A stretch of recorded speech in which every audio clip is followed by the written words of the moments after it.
Ladies and gentlemen, this Power Perspective is sponsored by Grand Valley State University.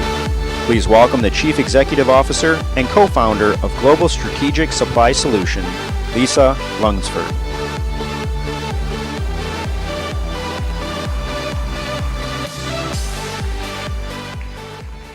Sticks and stones may break my bones, I used to yell to my tormentor before I ran home to my mother with tears streaming down my face to say that so-and-so called me a name and they hurt my feelings. And she greeted my hurt with a very warm hug and said, it's not what they call you, it's what you answer to. And only you will decide what that name will be. Will you recognize it when you hear it? Do you know who you are? Do you know who you are?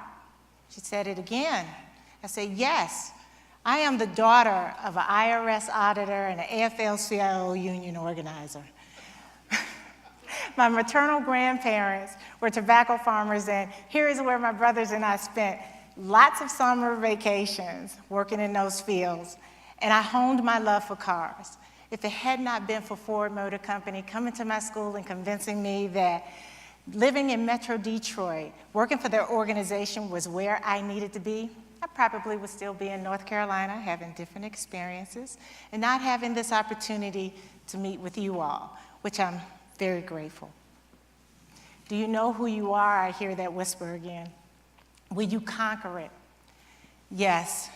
I'm a mother who reassures her daughter that despite everything that she may be hearing, that the words life, liberty, and the pursuit of happiness do and will always include her. I celebrate this time when little girls are kicking down doors and stereotypes and making their voices heard. Do you know who you are? Yes.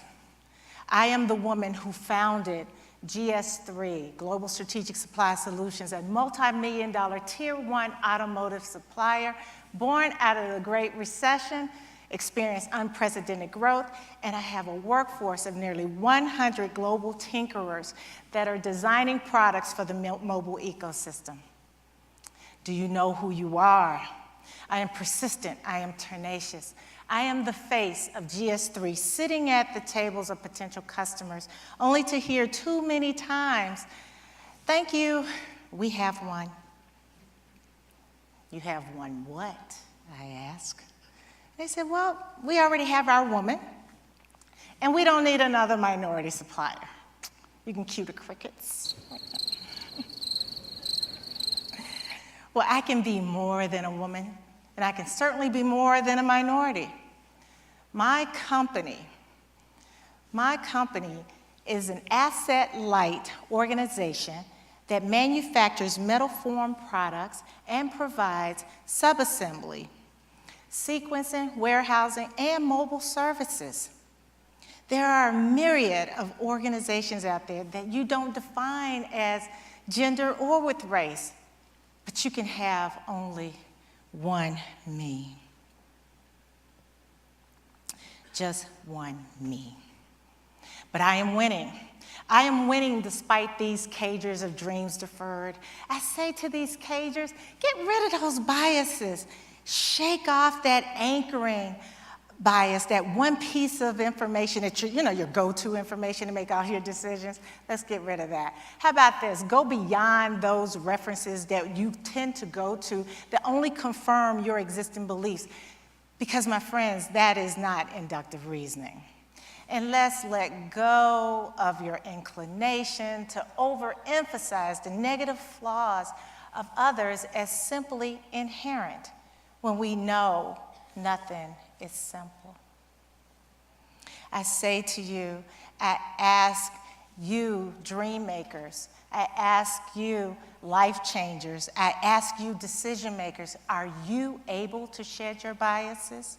Because see, when you shed your biases, only then can we have a freer, open, honest discussion that connects us on a human level. Your leadership will be defined by how self-aware you are, how empathetic you are, and knowing that your personal interests are not jeopardized through your service for others.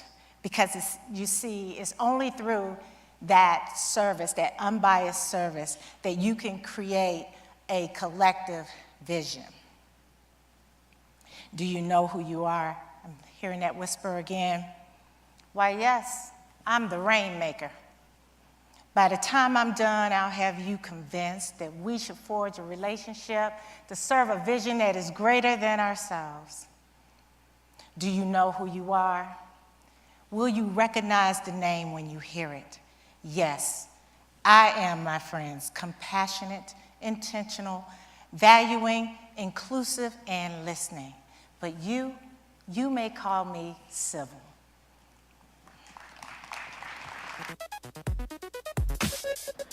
Ladies and gentlemen, the next session, What's Driving Incivility? Traditional and Social Media's Impact.